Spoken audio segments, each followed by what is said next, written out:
大家好，我係元朗地區康健中心嘅姑娘，咁我姓鄧嘅。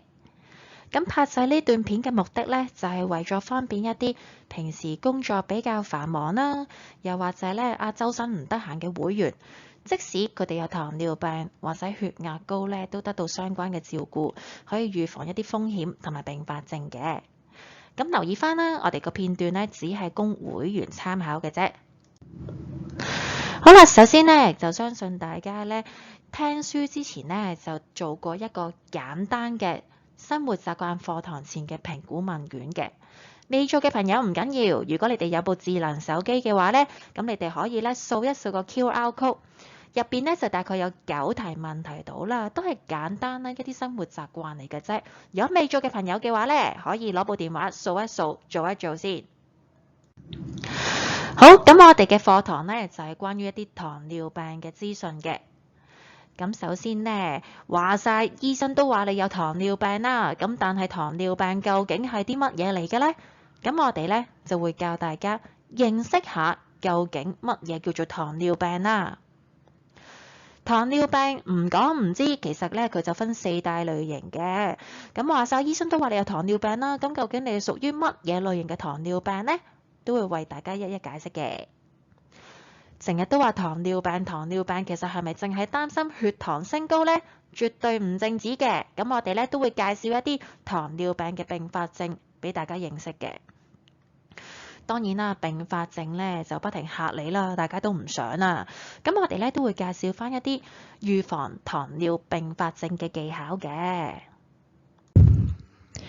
咁我哋呢個課堂呢，就包羅萬有嘅，除咗有我註冊護士教大家認識多啲糖尿病之外呢，咁我呢仲會聯合埋其他專業同工呢，一齊協助大家喺唔同角度呢，了解多啲關於糖尿病嘅資訊嘅。糖尿病可唔可以做運動啊？當然可以啦。咁我哋嘅課堂呢，都有位註冊嘅物理治療師教大家糖尿病嘅一啲相關運動嘅。咁糖尿病可唔可以食好嘢啊？都可以嘅。咁我哋呢個課堂呢，都有位註冊嘅營養師教大家一啲關於糖尿病嘅飲食，希望糖尿病嘅老友記呢，都可以食得其所，識飲識食啦。咁呢，糖尿病嘅人可唔可以食藥啊？當然係要食啦，而且要按醫囑添。咁呢，我哋嘅課堂呢，都有位註冊嘅藥劑師，去大家認識多少少關於糖尿病藥物嘅作用啦、副作用同埋注意事項。咁你發覺聽完呢啲課堂之後呢，個心硬係囉囉攣嘅，因為你認識多咗一啲關於糖尿病嘅併發症啦，同埋有啲乜嘢係食得唔食得啦，你會發覺我生活上可能真係出現好大壓力嘅。咁我哋呢個課堂呢，都有位註冊嘅社工呢，去教大家一啲心理舒緩嘅技巧嘅。咁糖尿病可唔可以開開心心咁融入社區去呢？當然可以啦。咁我哋嘅課堂都會有位註冊嘅職業治療師去教大家一啲關於糖尿病嘅健康生活模式。咁當然啦，學員呢都有少少責任嘅。咁第一堂呢，你已經過咗㗎啦。咁就係一個健康嘅生活習慣課堂前評估啦。咁課堂之後呢，我哋都會了解下你生活習慣呢有冇所改善嘅。咁內容呢係包括一啲體重管理啦、飲食啦、運動習慣，我哋都希望呢你係從中得到改善嘅。咁當然，我哋都希望呢你可以把關你嘅血糖，同埋呢持續咁樣度血壓啦，作為一個身體疾病嘅一個指標嚟嘅。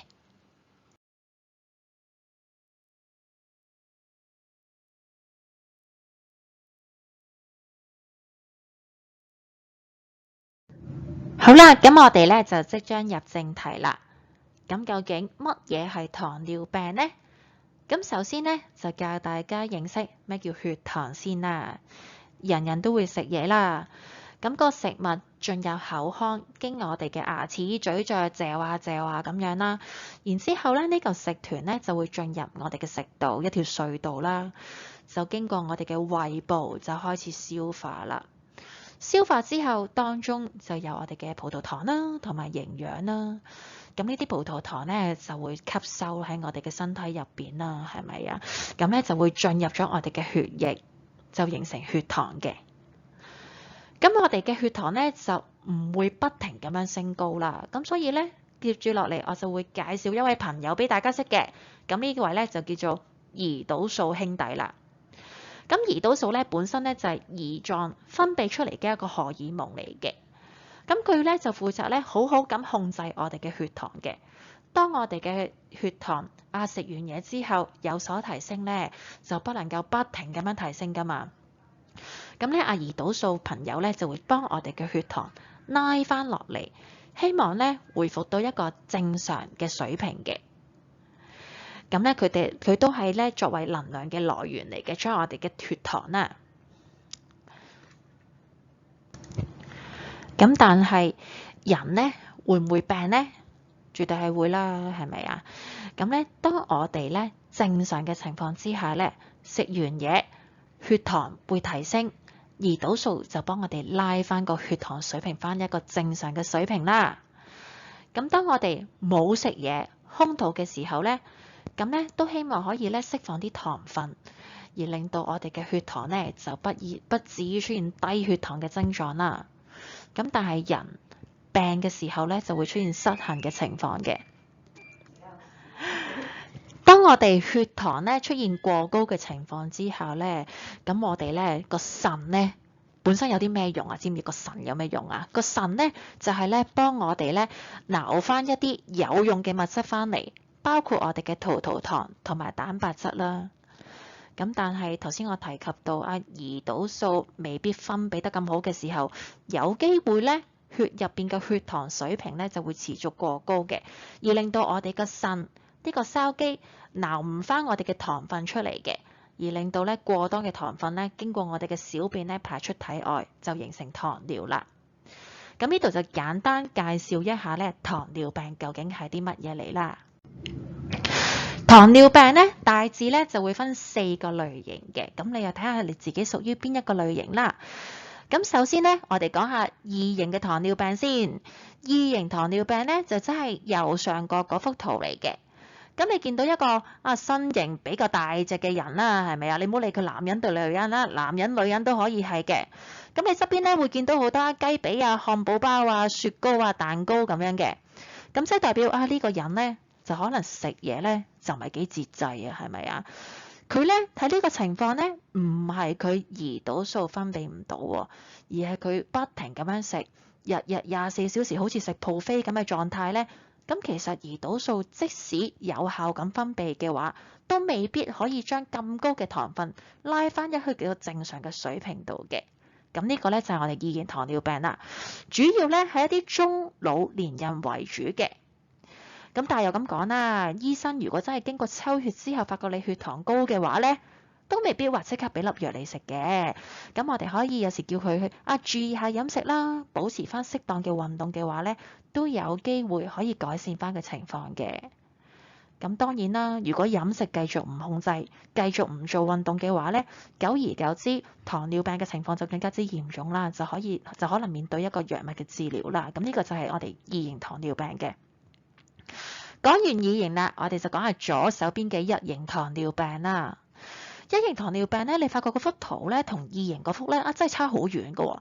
第一件事你見到嗰個係小朋友嚟啦，係咪啊？1型糖尿病嘅話咧，就唔係中老年人嘅專利嚟㗎喎。咁咧有機會係小朋友、兒童、青少年嘅人嘅時候咧就已經發現到㗎啦。佢哋唔係一日到黑都掛住食 buffet 不停食嘢喎，而係佢哋身體根本咧就冇辦法製造到胰島素嘅。咁所以呢類型嘅人咧就好不幸啦。佢哋咧藥物治療嘅話咧都唔係食口服藥嘅，係需要終身打針去好好控制自己嘅血糖水平嘅。咁呢個就係我哋1型嘅糖尿病啦。好啦，第3個類型咧就係妊娠糖尿病嚟嘅。相信女士嘅話咧都唔會對呢個字陌生啦，係咪？妊娠糖尿病即係陀住 BB 啦，係咪啊？BB 即係我哋個小 boss 喺我哋身體入邊咧，要得到成長，得到發展發育嘅話咧，咁其實需要我哋嘅營養，包括糖分嘅。第一件事，孕婦有機會咧食嘢嘅時候，進食嘅時候有機會食多咗啦。第二件事就係我哋身體入邊咧荷爾蒙嘅分泌咧，都希望將個血糖有所提升，而足夠咧支持到我哋嘅小波士嘅，係咪？咁所以有機會咧，部分嘅孕婦係會有暫時性嘅血糖高嘅。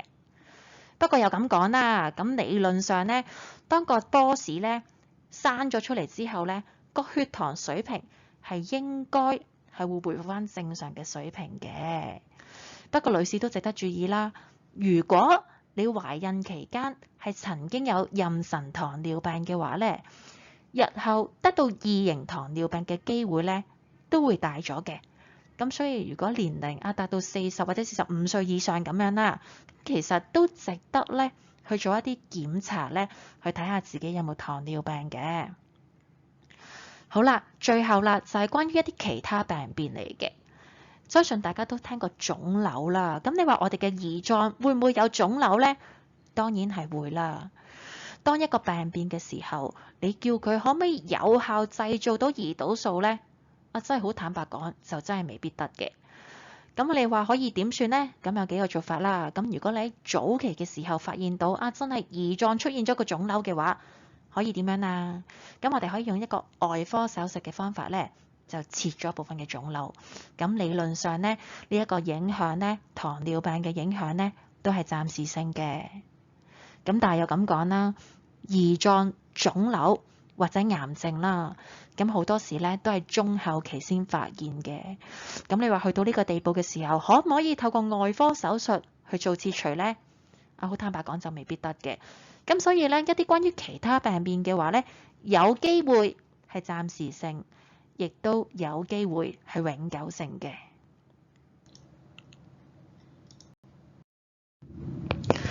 好啦，咁究竟邊啲人係會容易啲得到糖尿病呢？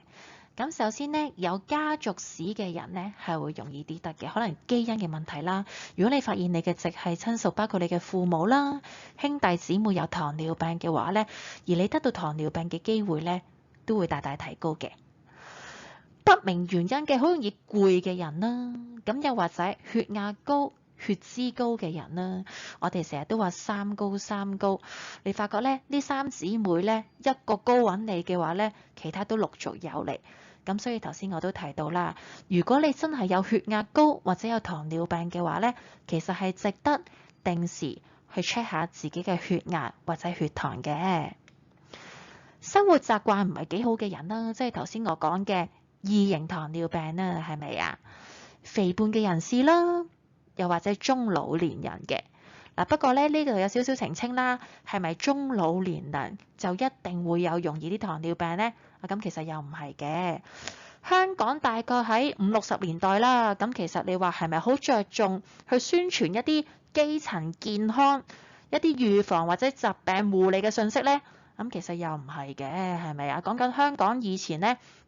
咁其實好多都係一啲基層家庭啦，都係一個發展中嘅社會啦。好多人咧忙於返工、忙於工作嘅，而佢哋亦都唔會話跟住一啲食物營養金字塔去食嘢啦，係咪啊？佢哋鹹魚撈飯啊、腐乳撈飯啊咁有一餐嘅，一啲高鹽分啦、高糖分嘅飲食啦。所以你發覺以前50-60年代活躍嘅人咧，咁到而家呢個社會咧真係好容易有血壓高、糖尿病嘅。咁所以其實咧，中老年人唔係一定有糖尿病嘅，但係喺某個年代真係唔係太着重飲食唔係好注意均衡飲食又或者工作實在太忙碌嘅話咧，係相對嚟講容易啲有糖尿病嘅。缺乏運動啦，呢頭食完嘢嗰頭又瞓覺啦，啲糖分根本用唔到啊嘛。食煙啦，同埋妊娠期間都相對嚟講比較容易有糖尿病嘅。係咯。好啦，跟住糖尿病有啲咩症狀呢？各位又聽下自己中咗幾多樣啦。咁首先就體重下降先啦。講到呢度體重下降，會唔會覺得有少少質疑呢？聽埋我講先。咁體重下降呢，頭先就提過我哋嘅腎啦。我哋嘅腎記唔記得有咩功用啊？咁佢咧就係幫我哋咧撈翻一啲有用物質翻嚟嘅，包括我哋嘅葡萄糖啦，同埋蛋白質嘅。嗱，呢兩樣好老實就係我哋增加體重一個修復細胞咧嘅一個重要元素嚟嘅。咁但係如果呢兩個重要元素離開咗我哋身體嘅話咧，咁其實我哋咧係有機會體重下降嘅。咁所以糖尿病初期同埋中期嘅病人咧，我哋發覺啊，體重係反而係會下降嘅喎。成日都口渴啦，睇嘢覺得差咗啦。嗱，不過咧呢三樣咧，其實都一個唔係太明顯嘅糖尿病嘅症狀嚟嘅。第四樣啦，就係傷口難好。啊，有冇諗過點解會傷口難好嘅咧？嗱，我哋唔好講住一啲咁難明嘅生物學理論先啦。嗱，咁俾你揀啦。咁如果你有錢啦，咁你會揀一個鳥不生蛋、商場又唔多個、交通亦唔方便嘅地方啦，定係會揀一個地方咧？多啲人口嘅，有超市嘅，有停車場嘅，各樣都非常之方便嘅地方咧。咁相信大家心中有數啦，係咪啊？嗱，我細菌都係一樣嘅。當一個細菌去到一個傷口嘅時候，哇！你發覺嗰個糖分好高嘅喎，營養豐富嘅喎，咁細菌都相對嚟講會留喺個傷口度不停繁殖啦，係咪啊？咁所以咧，我哋就會發現啊，糖尿病嘅病人咧，傷口好難好嘅，因為呢一個環境係非常有利於細菌滋生嘅，所以我哋發覺個傷口咧係非常之難好嘅。呢一個相對嚟講咧，就係糖尿病其中一個比較明顯嘅症狀嚟嘅，傷口難好啦。皮膚痕癢都係嘅，因為我哋大粒嘅葡萄糖分子咧，其實浸潤住喺我哋嘅血液度啦。咁其實咧，真係有機會刺激到我哋嘅神經嘅。咁久而久之咧，就會令到我哋啲皮膚咧就會覺得好痕嘅，成日都會想拗佢嘅。咁記住啦，如果你哋真係有呢個情況咧，都盡量唔好拗佢啦，係咪啊？咁因為我哋啲指甲咧，其實內藏好多細菌、一啲污糟嘢嘅。如果你不停拗、起勢咁拗嘅話咧，有機會形成傷口嘅。形成傷口嘅話咧，都會造成傷口難好嘅。咁呢個惡性循環嚟嘅，記住，所以就盡量啦，就唔好拗佢啦。容易攰啦，容易肚餓嘅。咁但係咧，你問我咧，呢幾個都可能未必一個係糖尿病一個比較明顯嘅症狀嚟嘅。接住落嚟講手腳刺痛都係一個比較明顯嘅症狀啦，尤其是去到隻腳嗰度啦。咁以前咧，姑娘咧就曾經接觸過一啲病人咧，真係有糖尿病，而發覺咧佢哋咧腳嘅感覺好差嘅。咁所以呢類病人好得意嘅喎，佢哋咧係中意赤住腳咧咁樣周圍行嘅。咁赤住腳行，咁其實有冇問題咧？係有嘅。咁其實喺屋企咧，你話真係可以個地面可以內藏好多陷阱㗎嘛，一啲釘啊，或者有小朋友喺度一啲玩具。如果隻腳差，感覺差咗嘅話咧，咁其實嗰啲釘啊，撐到隻腳可以真係冇感覺㗎喎，係咪？咁而且加上糖尿病嘅人本身隻眼咧嘅視力咧相對嚟講比較差嘅，佢未必真係即時察覺到隻腳係冚到眼釘嘅喎。咁所以咧，糖尿腳亦都係一個我哋相對嚟講咧就比較擔心嘅併發症嚟嘅。咁同埋小便頻繁啦，咁呢啲都係我哋一啲常見嘅糖尿病症狀嚟嘅。咁大家又可以回顧一下其實自己究竟係中咗幾多樣咧？咁糖尿病咧的而且確咧會衍生好多唔同類型嘅併發症嘅，正如喺個 PowerPoint 入邊顯示俾大家睇嘅各種類型嘅病啦。咁但係咧，如果我就咁樣講俾你聽嘅話咧，你會發覺個印象咧就唔係幾深刻嘅，係咪啊？轉個頭你好快就會唔記得咗㗎啦。好，咁就講一啲關於糖尿病嘅資訊咧，就可能我叻過你啦，係咪？咁但係煮嘢食嘅話咧，咁其實經驗上啦、能力上嘅話咧，我都相信我係比各位會員都係差嘅。好，咁就教大家一味餸啦，唔好講話教大家啦，分享一味餸啦。咁呢個咧就叫做糖醋排骨。咁大家咧都會喺街市度咧買一啲新鮮嘅豬肉啦，或者排骨啦。咁然之後咧用一啲冰糖或者片糖咧擠喺個砂鍋度。用慢火啦，冚行個蓋啦，低溫慢煮嘅。咁你就會發覺咧，煮完之後咧，嗰個排骨咧，甚至乎咧係連啲骨頭咧都脆卜卜嘅，咬落去就唰唰聲嘅。咁你係可以吞埋啲骨嘅喎，係咪啊？非常之好味啦。言歸正傳啦，講翻我哋一啲關於糖尿病嘅併發症。如果我哋嗰個糖尿病人，佢個血糖控制得唔係幾好啦，佢嘅糖分咧長期咧就位置於一個高嘅水平，咁其實我哋嘅血管、我哋嘅神經咧係會真係刺激到佢嘅，久而久之就會令到佢變得薄弱啦，好脆弱嘅。講翻第一個中風先啦，中風你會諗到我哋人體入邊一個咩器官呢？咁當然啦，大家都應該會諗到嘅，就係個腦啦。咁其實我哋個腦咧同個心臟嘅距離非常之近嘅，成日都話三高，真係一次過可能嚟晒嚟揾你啦。當我哋有血糖高嘅時候，咁其實嗰個病人好大機會咧都會連隨住有血壓高嘅。當我哋嘅心臟好大力咁泵血嘅時候，其實我哋個腦入邊嘅血管或者係我哋呢一個器官都承受住好大嘅壓力嘅。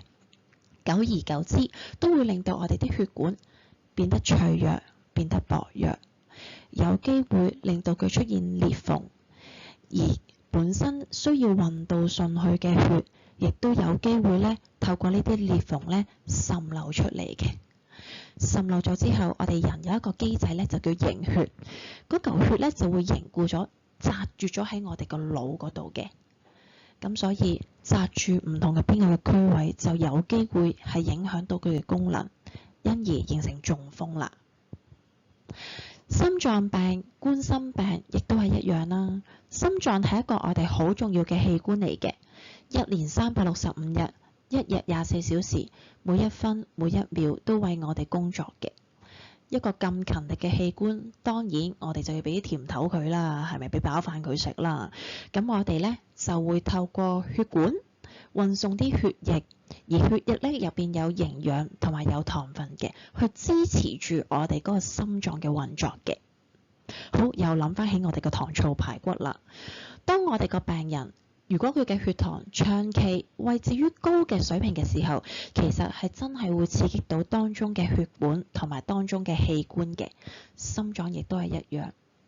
你要佢不停運作嘅時候，但係其實個心臟嗰個血管係出現咗裂縫嘅話，其實啲營養、啲血其實真係會透過呢啲裂縫呢漏咗出去嘅喎，俾唔到一個好嘅營養維持我哋心臟嘅活動嘅，久而久之就會形成功能上嘅衰退，甚至乎引起病嘅情況啦。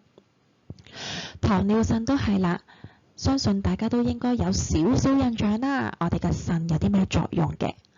腎咧就好似一個筲箕咁樣，將我哋呢一啲有用嘅物質，包括葡萄糖啦同埋蛋白質咧，撈翻嚟嘅，俾我哋身體繼續使用嘅。同時間佢亦都可以將我哋多餘嘅水分啦，同埋身體入邊製造出嚟嘅毒素排出身體之外嘅。而我哋嘅腎係一個非常之精密嘅器官嚟嘅。咁當中咧，咁佢本身咧都係有豐富嘅血管支持住佢嘅運作嘅。又係嚟到血管啦。如果我哋個腎長期亦都係承受住高濃度嘅糖分浸潤住，亦都有太多嘅葡萄糖分子啦，而令到我哋嘅腎負荷過重嘅話，久而久之就會形成糖尿腎啦，亦都幫我哋唔到咧發揮到佢應該有嘅功用嘅。糖尿眼同埋糖尿腳咧，我陣間仲會詳細講多少少啦。神經病變啦，神經病變頭先都提過啦。糖尿病嘅病人隻腳咧嘅感覺咧，你就發覺真係會差少少嘅，亦都係同我哋高濃度嘅糖分係有關係啦。咁所以糖尿病嘅病人對於佢哋嚟講，痛係可能一樣好陌生嘅嘢嚟嘅。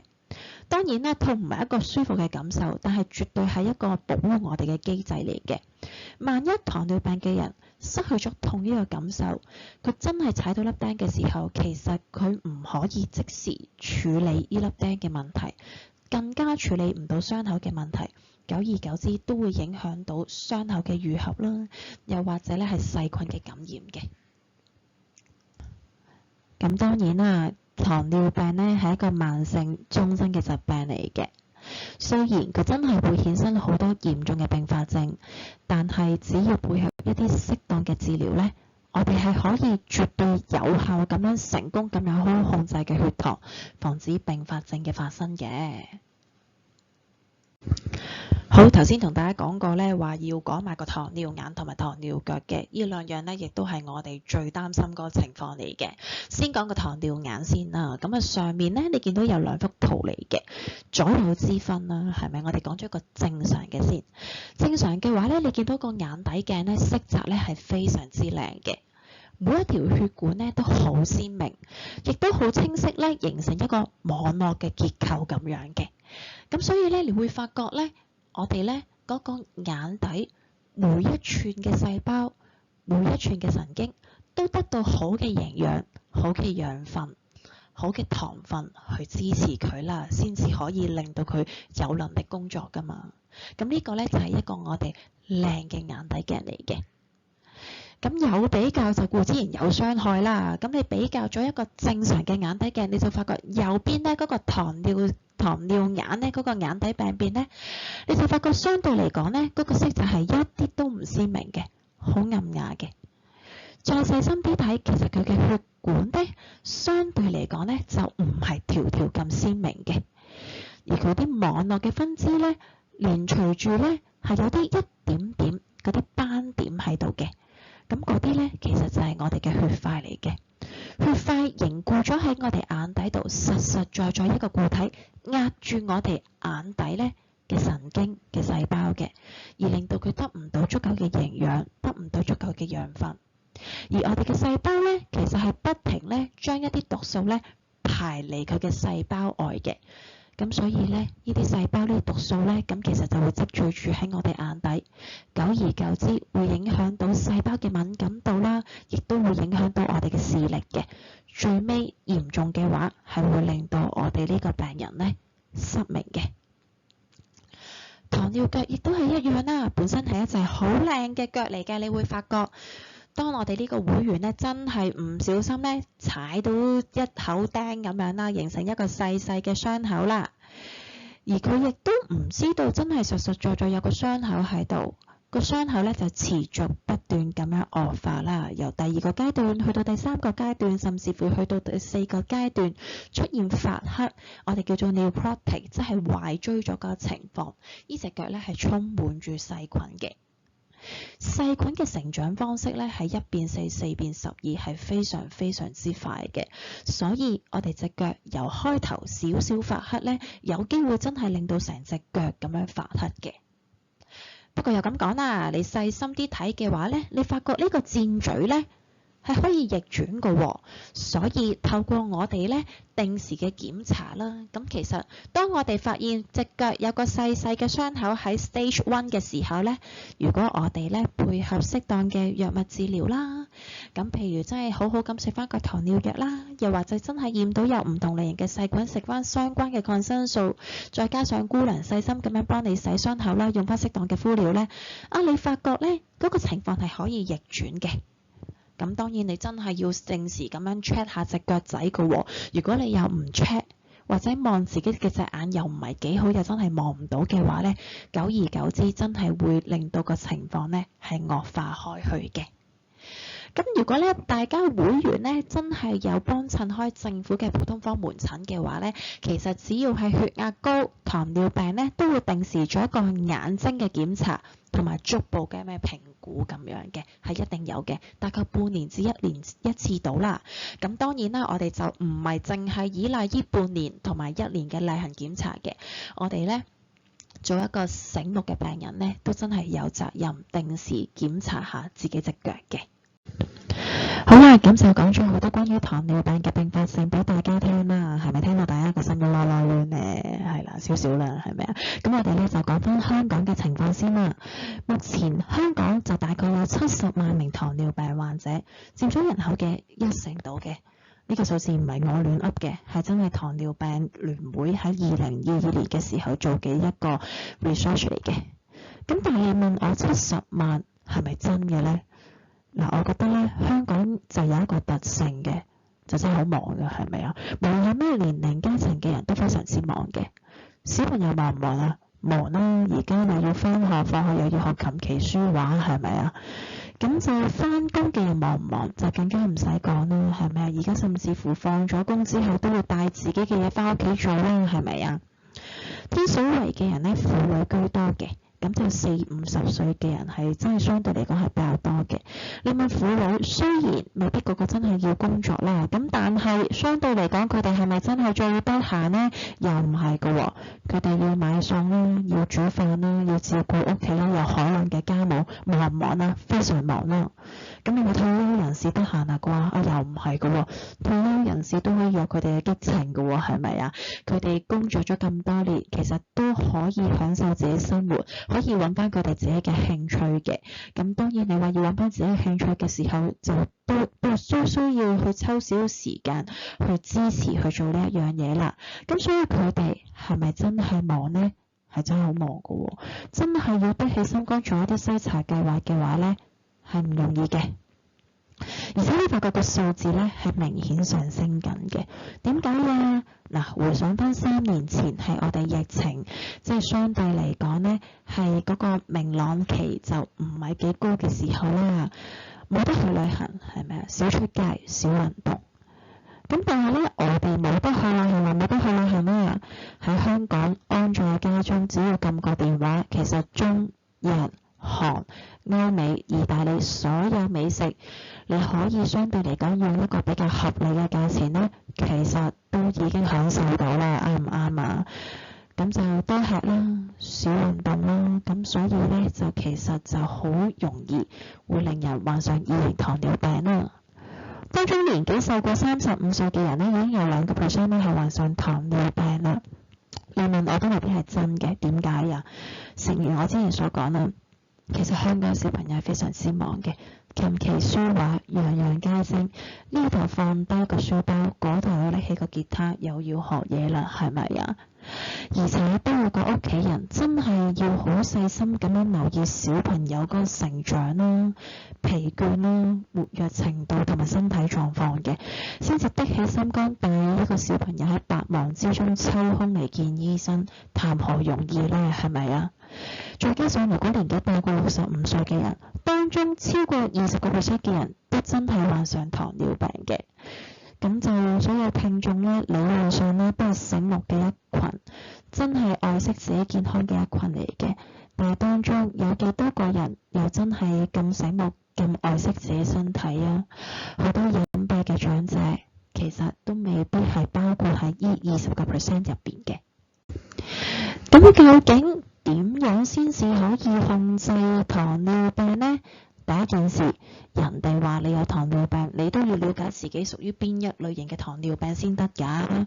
頭先講咗咁多，記唔記得咩叫1型糖尿病、2型糖尿病啊？首先講1型糖尿病先啦，唔係佢唔想分泌胰島素嘅，係因為咧佢嘅免疫系統攻擊咗佢嘅胰臟負責分泌胰島素嘅 β 細胞，令到佢真係製造唔到啊！所以呢類型嘅人咧，除咗要注意健康嘅生活模式之外，佢仲要長期打針嘅。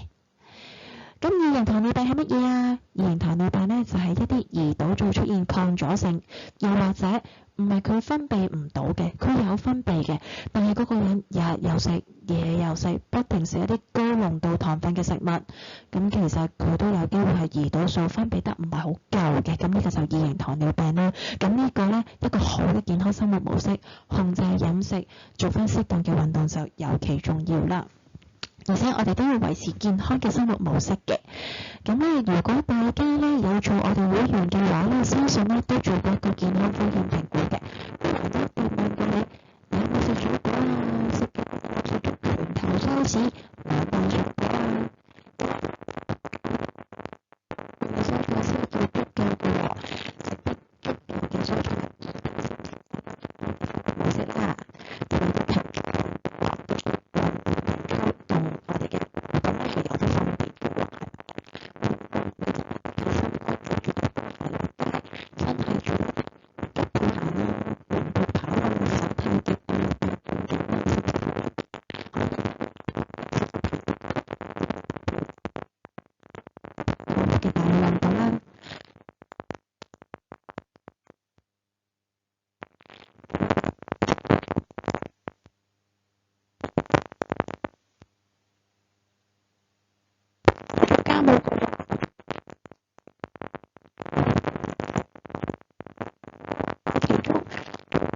你可能會成身散晒。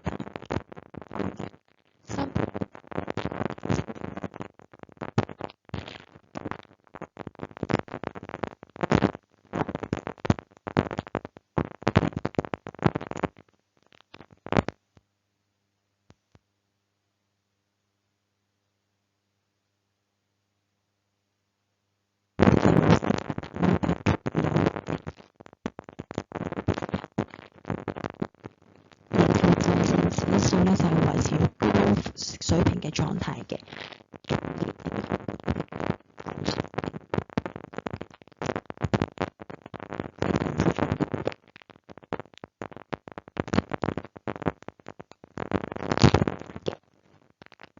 理想嘅體重啦，咁同埋要度腰圍嘅。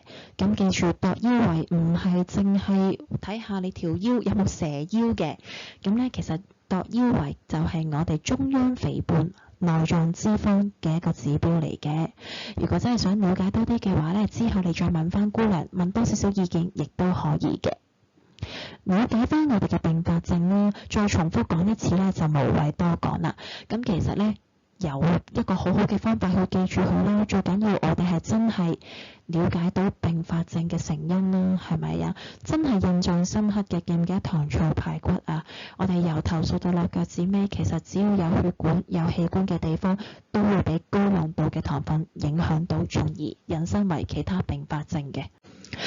好啦。咁糖尿病使唔使食藥呢？咁部分嘅會員都真係要去到食藥嘅階段啦。咁究竟醫生係咪叫你食幾多你就食幾多啊？你會唔會嘗試挑戰佢嘅權威？醫生一日叫我食2次，但係我諗下會唔會食1次都已經夠啦？要我一次過食晒好呢？咁就當然唔好啦。咁醫生開得呢個藥俾你嘅，其實佢係有數得計嘅，會因你嘅年紀啦、飲食習慣啦、活動狀況啦、腎功能同埋肝功能嘅情況咧，先至開呢隻藥俾你嘅。所以我哋真係要按醫囑嘅指引先至食藥嘅。我哋嘅課堂嘅第2節咧，咁其實咧就會有註冊嘅藥劑師啦，為大家了解多啲藥物嘅作用、副作用同埋注意事項嘅。打針都係啦，醫生如果真係叫你真係見到個餐擠喺你眼前，你先至去打針喎。咁我哋都希望各位唔好嘗試有挑戰醫生嘅權威啦。會唔會睇下餐後打呢個針會唔會個作用有啲唔同嘅呢？就千祈唔好揾自己條命走去教飛啦。咁同埋記住啦，食藥咧就當然係重要啦，但一個健康嘅生活模式都尤其重要嘅。唔好話因為食藥控制得好好而唔做運動、飲食唔控制、作息唔定時啦，都一樣對我哋控制糖尿病係冇作用嘅。定時做一啲檢查啦，咁相信各位咧都好乖嘅，大概半年至1年度啦，都會去翻政府嘅普通科門診嗰邊跟進嘅。咁但係記住啦，我都希望咧大家聽完呢一堂之後，將一個健康嘅信息帶翻去屋企嘅。你哋有糖尿病，咁其實糖尿病係有機會係遺傳嘅。如果小朋友屋企人真係有高風險咧，係患上糖尿病嘅話咧，就真係要定期做一啲健康評估啦。咁同埋咧，我哋都要定下一個切合你個人需要嘅治療方案。究竟咩意思呢？你發覺咧，有部分咧嘅姑娘咧係真係會同你講，你唔好食飯啊！食飯嘅話咧就等於食全補蠟燭噶啦，係咪？有人真係咁講嘢嘅喎，係咪啊？咁但係其實我哋都真係要因應你個人嘅情況而訂立一個好嘅治療方案嘅。譬如你本身有啲會員係耕田嘅嘛，你耕田真係唔食飯嘅話咧，佢哋真係冇力做嘢嘅喎。咁我哋咧就會運用一個循序漸進嘅方式啦，慢慢改善一個會員嘅運動，即係飲食習慣咁樣啦，係咪啊？明明係每一餐咧食2碗飯，一日3餐都要食飯嘅，可能由一個大湯碗啦，減翻咗一個小飯碗啦，係咪？明明嗰碗飯有個大山丘嘅，慢慢減咗個小山丘咯。咁你發覺原來咧都耐受到嘅喎，係咪啊？而真係冇出現頭暈嘅情況嘅喎，而個血糖亦都支持到嘅喎。咁我哋就循序漸進，慢慢減翻個飯量，慢慢調節好嗰個藥量咁樣咯。運動都係啦，有部分會員咧可能咧真係退休之前咧係一個白領嚟嘅喎，咁你又都要坐寫字樓，真係唔做運動嘅喎。你由一個零運動嘅人同佢講，每一日都要做30分鐘，每次咧都要止心跳率有所提升，而且要恆而久之。對於佢哋嚟講，呢一個係一個壓力嚟嘅，係咪啊？運動都變成勞動啦，係咪？咁所以我哋咧對住唔同嘅人，都要用佢唔同嘅方式去令到佢循序漸進，等佢身體慢慢適應咗呢個運動量，先至好安排一啲合適嘅治療方案嘅。接住落嚟呢，我就會介紹一下糖尿病嘅自我檢測，亦都係篤手指啦。介紹一下呢正常嘅血糖指數啦、異常嘅情況啦，同埋篤手指呢嘅注意事項嘅。咁究竟咩係篤手指呢？咁其實篤手指呢，就係一個自我檢測血糖嘅一個簡單嘅方法嚟嘅。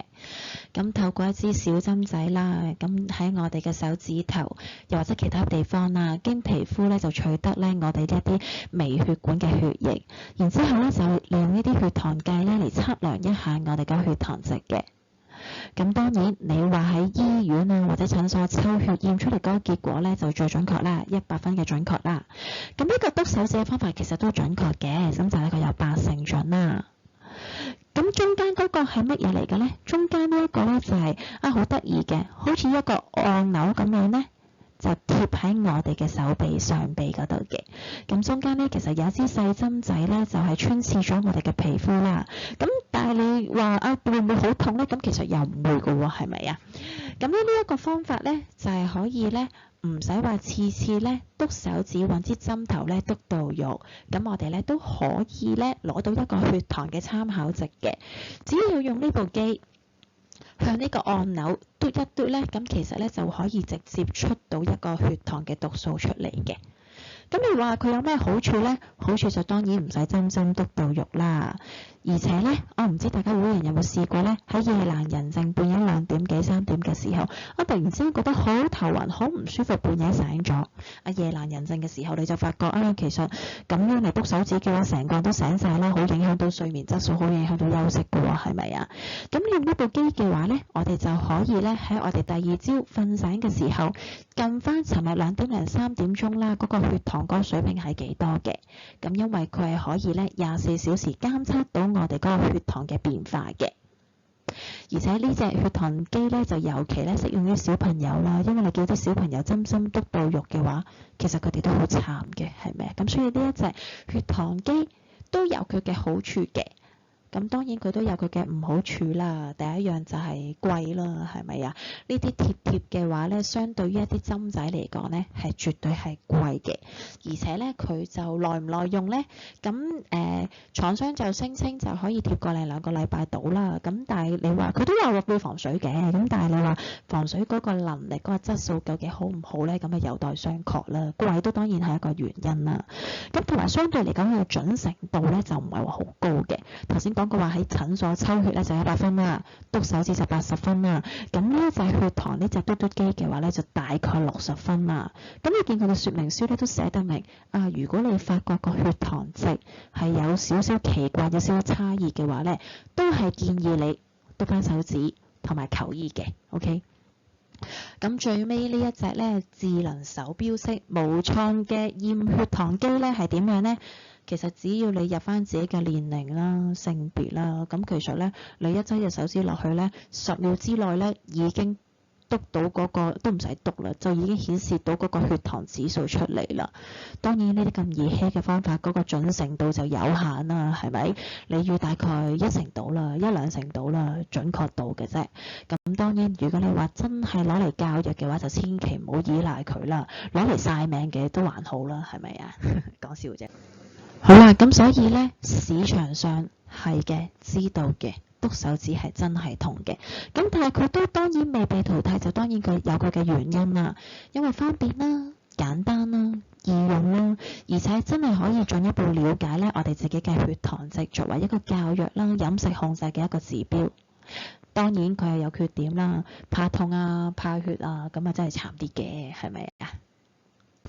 成日都話要篤手指，咁究竟邊啲為之好嘅指數呢？咁我哋中心咧都有啲指引嘅。咁譬如空腹血糖咁樣啦，即係話我哋瞓醒之後咧，第一次篤嗰個手指值啦，最理想咧就係4至6嘅，咁呢個最理想啦。唔係幾理想，再有進步嘅空間咧就大概6.1至8度啦。差到咧真係會傷到我哋血管，傷到我哋嘅器官，久而久之真係可能引起糖尿病嘅併發症嘅話咧就大過10啦。去到呢個地步嘅話咧，都建議你去睇醫生，交一交個藥嘅。咁你話食咗嘢咁點算啊？咁其實食咗嘢嘅話咧，都係一個指標嚟嘅。餐後2個鐘頭，我哋最希望咧就係最理想咧就係4個8啦。唔係幾理想，再有進步嘅空間嘅話咧就係8至10啦。差真係會傷到我哋嘅器官，我哋嘅血管，真係要揾醫生教育嘅話就大過12。咁呢個你可以作為一個參考咁樣啦。咁同埋我哋預計咧。理想嘅範圍啦，假設真係督到5.5咁先算啦。咁我哋咧都希望餐後2小時嘅血糖咧，就嗰個差異咧就唔好大過2。如果真係督到5.5嘅話咧，我哋都期望你餐後嗰個2小時個血糖咧就唔好大過7.5嘅，就相差就唔好超過2咁樣啦。接住落嚟咧，我哋都會簡單咁介紹一下篤手指嘅步驟嘅。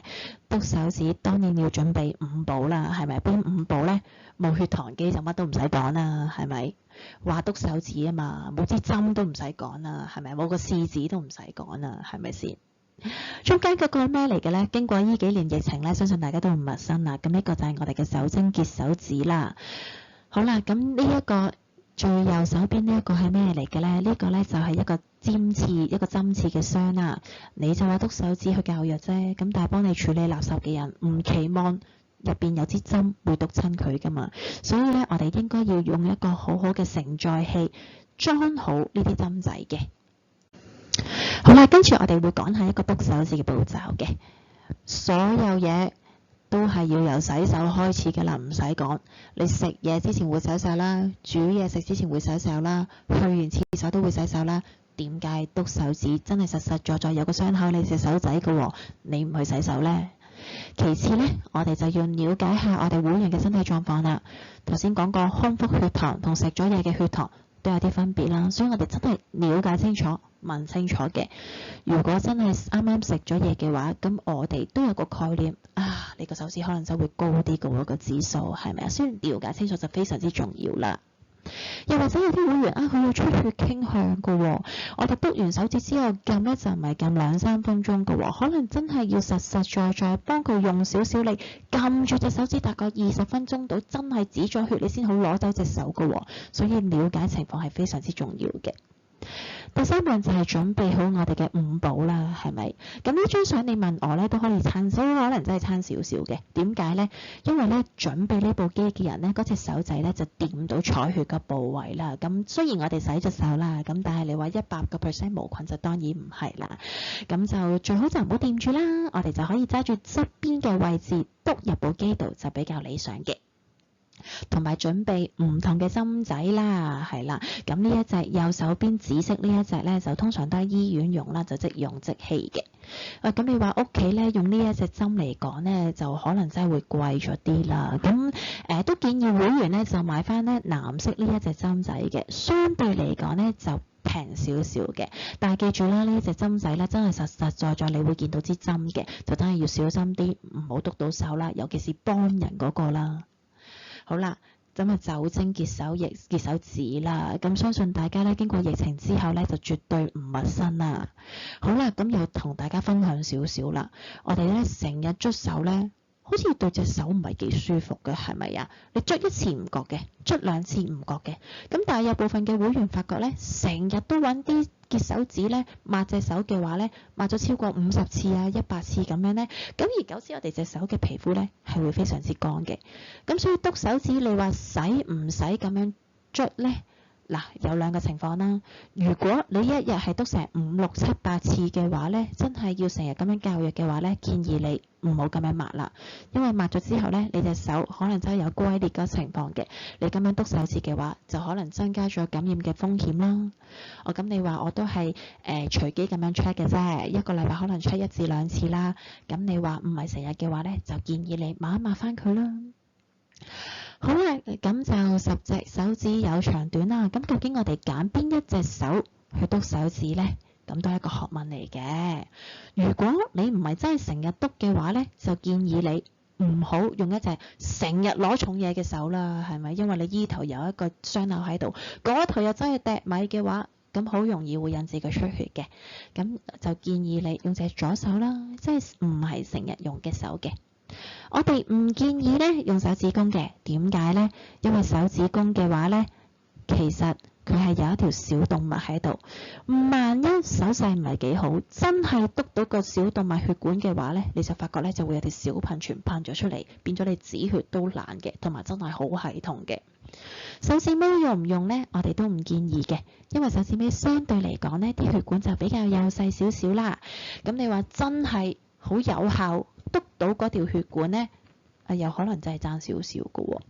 而且手指尾我哋咧都有研究指出咧，如果用佢嚟篤嘅話咧，相對嚟講咧感染嘅機會都會大少少嘅。點解啊？但係你自己諗下啦，平時你隻手指尾會攞嚟做啲乜嘢咧？會攞嚟撩啲乜嘢咧？你就會諗到㗎啦。你撩完之後又唔係即刻洗手啦，轉個頭係感染抹下就走去篤手指嘅話咧，就真係會增加咗佢嘅風險啦。好啦，中間三隻我哋嘅食指啦、中指啦、無名指嘅側根都係一啲比較好而常篤嘅位置。我哋話姑娘點解要篤側根啊？因為我哋感覺痛神經嘅地方咧，主要就集中喺手指嘅中間嘅。咁所以我哋盡量咧就唔好篤中間啦，如果唔係就真係痛嘅。咁我哋篤側邊就比較好啲。不過咁講啦，如果真係有啲會員咧，一日篤成幾次嘅話咧，其實你就發覺都揀無可揀㗎啦。因為如果你淨係篤三隻嘅話咧，你就發覺咧就會起晒疹，同埋真係會容易增加咗傷口感染嘅機會嘅。咁呢啲嘅話咧，理論上10隻手指你都可以篤嘅，係啦。咁就真係要注意嗰個安全啦，就唔好話依頭篤完嗰頭走去攞重嘢啦。如果唔係就真係會引致出血嘅風險嘅。好啦，咁就好開心啦，揀到隻好嘅手指啦，篤咗一個滴血啦。篤完之後咧，咁理論上咧個血糖計咧就會自動咧就出咗個指數。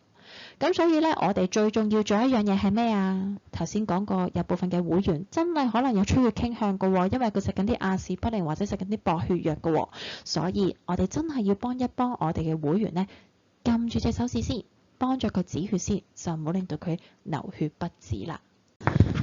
有啲注意事項咧都要提翻我哋嘅會員嘅。嗱，好坦白講，你買部 iPhone 買部電話都會睇一個說明書啦，係咪？更何況係篤手指，喂，真係實實在在篤你隻手真係有個傷口㗎喎，所以值得望一望個說明書嘅。買個麵包你都識得睇個有效期啦，係咪？咁點解篤手指個血糖機你唔望下啲試紙會唔會過期咧？係咪啊？咁同埋啲針仔咧，我哋就真係唔好重複咁樣用，亦都唔好開心 share 將我篤完之後咧就俾阿老公篤，係咪啊？記得千祈唔好咁做啦，因為咧血係一個好污糟嘅嘢嚟嘅，我哋真係咧有部分嘅傳染病係可以經過血液傳染俾人嘅，千祈唔好咁做啦，環保都唔係咁環啦，係咪？而且咧一支針篤過之後咧，其實我哋就會整刮咗佢嘅，如果你再篤嘅話咧，其實本身有少少痛。咁樣篤法就會好係痛，所以無論咩角度嚟講，都唔適宜重複咁使用嘅。血糖機又係啦 ，A 嘅血糖機同 B 嘅血糖機嗰個試紙未必一樣嘅，好坦白講。所以你話好冇咧？邊個用完之後咧話我唔用啦，我送俾你啦，都真係望清楚有冇過期，同埋究竟同我哋部機啱唔啱用嘅。同埋就值得咧，唔好篤死一隻啦，因為篤死一隻嘅話咧，真係有機會令到佢有傷口感染個情況咁樣嘅。個個人都識得會揸住隻手指做嘢啦，我哋話篤手指都係一樣嘅，你可以清潔隻手，但係記得要真係等一啲酒精咧乾晒先至好篤，如果唔係就會影響到個篤數嘅。咁我哋篤手指嘅時候，如果你話真係好緊張啊，好驚啊，我哋好冇點都話唔得，夠鐘㗎啦，你一定要到，我點都要你隻手指㗎啦，我哋就唔好咁做啦，係咪？因為如果好緊張嘅時候咧，我哋腎上腺指數係會高咗嘅喎，咁其實咧係真係會影響到個血糖指數嘅，咁所以就停一停，諗一諗，氹一氹我哋嘅會員，真係冇咁緊張先篤啦。同埋咧，篤手指嗰個血量係要夠嘅。上高呢幅圖1點仔嘅血咧就非常之好啦。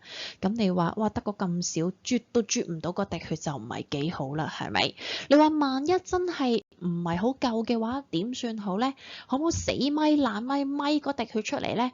千祈唔好咁做啦，因為我哋督咧係微血管嘅血嚟嘅，如果死咪爛咪嘅話咧，就會督到組織間液嘅血嚟嘅啫，咁個糖分咧都係唔準確嘅。咁有咩會影響到我哋個血糖指數呢？首先係檢測嘅時間啦，咁譬如朝頭早空腹嘅時間，理論上就應該係會低少少嘅。咁你話食嘢之後1個鐘、2個鐘、4個鐘頭，咁當然個情況都唔同啦。咁所以我哋篤手指嘅時候係值得寫低個時間，同埋係餐前或者餐後幾多個鐘頭嘅。藥量都係啦，好坦白講，醫生教藥嘅階段嘅時候呢，都真係希望你哋可以篤一篤手指，作為一個用藥嘅指標嚟嘅。萬一食咗藥之後個血糖都控制得唔係幾好嘅時候，有機會醫生要調節個藥量啦。飲食習慣都係啦，我哋就中國人呢，就多數人都係以米飯為主啦，所以佢哋飲食習慣多數都係食飯嘅，食飯相對嚟講升糖值係比較高少少，所以血糖水平係有機會高啲啲嘅。外國人啦，咁佢哋有機會咧食一啲 pasta 類為主嘅，即係啲意大利粉啊、意大利薄餅咁樣啦。咁當然配合好多唔同嘅配料咁樣啦，醬汁啊配料啦，所以相對嚟講佢哋嘅糖分咧就係高上加高啦。譬如日本人咁樣啦，日本人相對嚟講咧，普通正餐嘅話咧，佢哋真係以蔬菜為主嘅，相對嚟講佢哋嗰個血糖值係未必話真係高得咁緊要嘅。運動都係啦，如果運動嘅話，有部分會員真係可能咧會覺得，我都意會到運動嘅重要性嘅。接住落嚟，我覺得我應該多翻一啲運動嘅，多咗做運動。運動嘅話可能會耗用糖分，相對嚟講個血糖呢係會有所下跌嘅。咁所以由零運動慢慢開始做翻運動嘅會員，都建議你真係篤翻手指嘅。病啦、壓力啦都係嘅。咁正所謂唔 check 就唔知身體好啦，係咪？咁所以部分會員，譬如姑娘問佢：你本身有冇糖尿病㗎？佢好快答你冇嘅。咁究竟冇係咩意思呢？冇係可以係我冇病，又或者係我都冇 check 過，係咪啊？咁所以你發覺病啦，尤其是接受手術嘅時候咧，醫生咧一定會幫你抽血嘅。咁抽血嘅內容，其中一樣就係你嘅血糖啦。因為好坦白講，醫生開咗刀幫你攞咗一啲壞嘅組織出嚟嘅時候，先至發覺你個傷口愈合唔到，甚至乎出現細菌感染、傷口感染嘅情況。即係好坦白講，真係可能做係仲衰過唔做嘅，所以係值得喺你病甚至乎面對手術嘅時候檢查下嗰個血糖嘅，作為一個疾病治療嘅一個指標嚟嘅。生活習慣改變都係啦，譬如真係移民啦、去旅行，你發覺成個環境啦、成個飲食習慣、生活模式都完全改變嘅，所以係絕對值得篤一篤手指檢測下自己嘅血糖究竟有冇變化嘅。好啦，接住落嚟我會講多少少關於了解高血糖同埋低血糖嗰個情況嘅。好，接住落嚟咧就講一講關於低血糖啦。咁究竟咩低血糖呢？成年人啦，空腹血糖嘅時候，個手指篤嘅時候咧就細過4，咁即係帳面就係3.9啦。低血糖究竟有咩症狀啊？頭暈啦、打冷震啦、飆冷汗啦、四肢無力啦、心跳快，不過你發覺冇力嘅，咁睇嘢差咗啦，同埋好肚餓嘅，呢啲都係低血糖嘅症狀啦。嚴重嘅時候有機會出現神經錯亂同埋昏迷嘅喎。哇！你話點解可以咁嚴重嘅？咁同我哋神經啊呢啲嘅話，就同我哋嘅腦仔有關啦。我哋嘅腦仔都係不停咁樣運作嘅。你要一個器官運作，當然要俾營養，要俾糖分佢啦。低血糖嘅情況嘅話，我哋根本就支持唔到一個足夠嘅糖分俾我哋嘅腦仔運作嘅，所以久而久之就會出現神經錯亂同埋昏迷。而且如果成日我哋個人都處於低血糖水平狀態嘅話呢，久而久之係會令到佢造成永久性嘅損傷嘅，所以我哋係唔容許一個人長時間係低血糖症狀嘅。咁究竟你話真係低血糖嘅時候點處理好呢？我哋大致上就分2個情況啦，一係就清醒，自己處理到嘅；一係就唔清醒，自己處理唔到嘅。咁點樣呢？首先，如果清醒嘅話呢，我哋就建議你食15 gram 嘅單糖。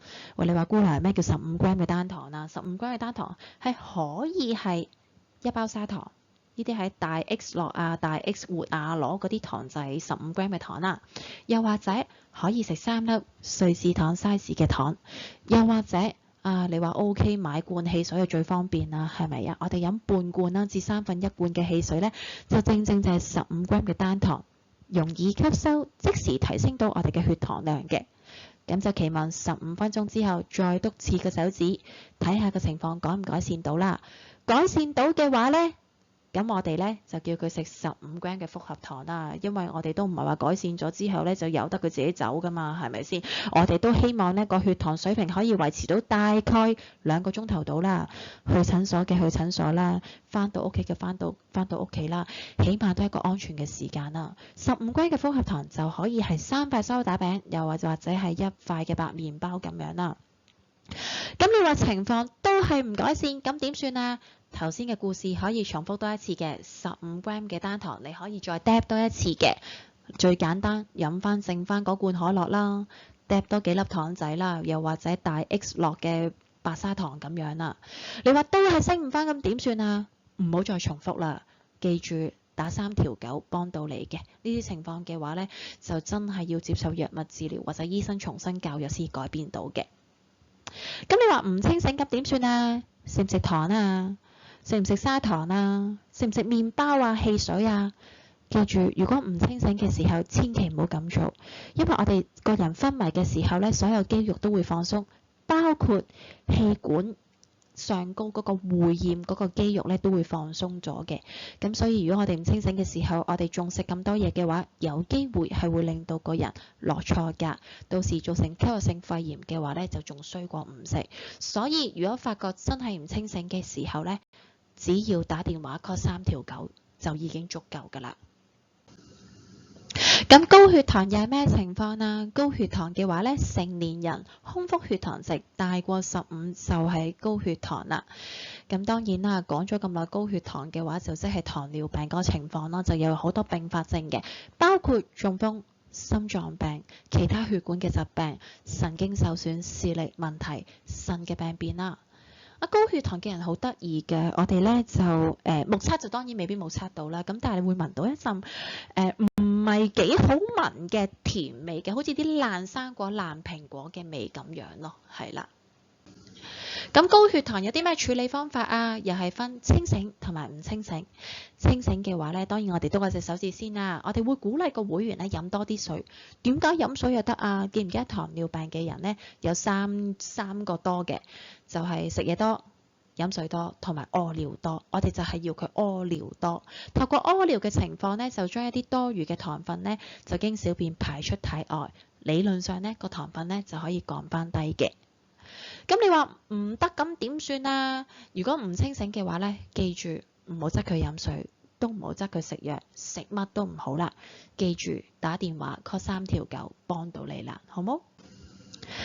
咁記住啦，無論係高血糖又好，低血糖又好，都唔係一個好嘅感受嚟嘅。試過你就知噶啦。不過最好就唔好試啦，我話俾你聽唔舒服嘅，所以預防方法就非常之重要。首先就記得要定時定量咁樣食嘢啦，一日3餐真係要食啦，同埋真係要好好監測下嗰個血糖嘅。定時食藥啦，唔好中意食就食，唔中意食就唔食，心情好就食，心情唔好又唔食。用一個方法，你真係提到自己食藥嘅，譬如教電話啦，大家都有智能手機啦。咁有部分人呢，真係總會有食嘢唔係幾好，冇乜胃口嘅時候，但係都唔建議你唔好自己減藥嘅，係啦。咁你話真係冇胃口嘅時候，咁樣點呢？咁就真係多一篤手指，因為你要篤手指先至知道自己血糖嘅指標係點樣㗎嘛。咁同埋呢，都希望呢，你係食一啲比較容易消化嘅嘢，譬如牛奶啊、湯麵濕濕地就容易啲入口啦，咩都好啦，就千祈唔好唔食。好啦，跟住就同大家講解一下三高啦。究竟乜嘢係三高呢？相信聰明嘅會員都有個概念啦，就係高血壓、高血脂同埋高血糖啦。咁記住，高士呢係三姊妹嚟嘅，有一個血糖高揾你嘅話呢，你就發覺呢血壓高同埋血脂高隨之而敲門㗎啦。咁所以好好咁控制三高非常之重要嘅。咁記住，遠離三高，人生就冇煩惱啦。咁當然，我哋真係有需要嘅話，都要接受藥物治療。但係接受藥物治療同時咧，都希望好好控制個血壓啦。我哋就期望個血壓維持於上壓唔好大過130啦，下壓唔好大過80嘅水平嚟嘅。而且同埋我哋咧，當然最好咧就係屋企可以量到啦。咁但係你話啊，因為經濟嘅問題，真係買唔到部血壓機，咁點算啊？嗱，記住我哋中心咧，隨時都會開放俾你咧過嚟量血壓嘅。星期一我哋就未必開啦，咁但係咧唔係星期一嘅時候咧，我哋中心都為你哋而打開嘅，你哋係可以入嚟量血壓嘅。坦白講，量血壓不痛不癢，但係就真係一個好好嘅指標，一個疾病嘅指標，睇下你嘅身體狀況點樣嘅，何樂而不為呢？咁同埋一個健康嘅飲食模式同埋生活習慣都非常之重要嘅。咁我哋嘅課堂第2節咧都會有營養師教大家點樣識飲食食得其所嘅。好控制血糖都係啦，就真係要養成一個好嘅飲食習慣同埋生活模式，同埋要定期篤手指啊！篤手指嘅數字咧，我就唔再重複啦。咁你哋可以真係睇一睇啦。血脂都係啦，血脂嘅話咧，相信大家都會抽血啦，係咪？咁有時咧都有個血報告話俾你聽，究竟係點樣嘅。好啦，抽血咧就正正好反映到我哋身體嘅指標啦，而且數字咧就冇得呃人嘅，你都冇得話我飲食習慣好檢點㗎喎，呃唔到人㗎噃咁樣啦。好啦，咁首先就講下糖化血紅素先啦。糖化血紅素咧係我哋血糖過往3個月嗰個平均指數嚟嘅，咁我哋咧就期望係細過7啦。咁你話點解要驗呢個指數啊？有啲會員咧好聰明嘅，唔知應唔應該形容聰明啦。咁佢哋譬如有一個日子8月1號咁樣先算啦，去抽血嘅。咁佢可能1年360日咧，個飲食習慣都唔係好檢點嘅，不停咁樣食 buffet嘅。咁你話抽血啫，我做1個禮拜檢點翻咪得咯？咁又真係可能真係呃到人㗎喎。但係呢個糖化血紅素咧就呃唔到，因為佢係過往3個月血糖嘅平均值嚟嘅。咁所以你生活習慣唔檢點，一 check 就會 check 到㗎啦。咁我哋期望糖尿病嘅病人咧就細過7啦。低密度膽固醇嘅話咧，就係一啲壞蛋嘅膽固醇嚟嘅，佢咧就會容易沉積咗喺我哋嘅血管啦，久而久之咧就形成阻塞，造成咧就動脈血管粥樣硬化嘅。咁我哋期望咧糖尿病嘅病人咧，個指數就細過2.6。你話患上糖尿病同時間有心臟病嘅人咧，就係細過1.8嘅。三酸甘油脂就係我哋血入邊嘅備用脂肪，聽到脂肪2個字都知冇好嘢啦，係咪？咁呢都同我哋生活習慣、飲食習慣非常之有關係嘅。譬如會員真係長期飲啤酒啊，好中意食嗰啲甜食啊、芝士蛋糕啊咁樣呢，嗰個三酸甘油脂相對嚟講就會高啲嘅。我哋期望呢就細過1.7啦。高密度膽固醇咧係好嘢嚟嘅，係一啲好嘅膽固醇嚟嘅。咁我哋個量咧就要高嘅。我哋男女咧就有啲分別嘅。男士嘅話就期望大過等於1.0啦，女士嘅話我哋就期望大過等於1.3咁樣嘅。高密度膽固醇嘅話咧，咁就個量咧就要高嘅。點解啊？因為佢有保護我哋嘅血管，預防血管爆裂同埋增加柔韌度嗰個作用嚟嘅，所以好嘢就唔怕多嘅。咁聽咗咁多資訊啦，咁就雖然你哋就有糖尿病啦，咁但係咧，我哋都希望咧，你可以將呢一個預防糖尿病嘅資訊咧，帶翻俾我哋嘅屋企人啦，帶翻去我哋嘅社區度嘅。均衡飲食啦，咁就3少1高嘅，少鹽、少油、少糖、高纖。咁記住啦，下一節我哋就有營養師同大家講解乜嘢係均衡飲食嘅。有規律嘅運動啦，我哋就唔係話做一次就算嘅，1個星期就做150分鐘，150分鐘係累積出嚟嘅，每一日都做30分鐘啦，而且要行而久之做5至6次先至為之好嘅帶氧運動嘅。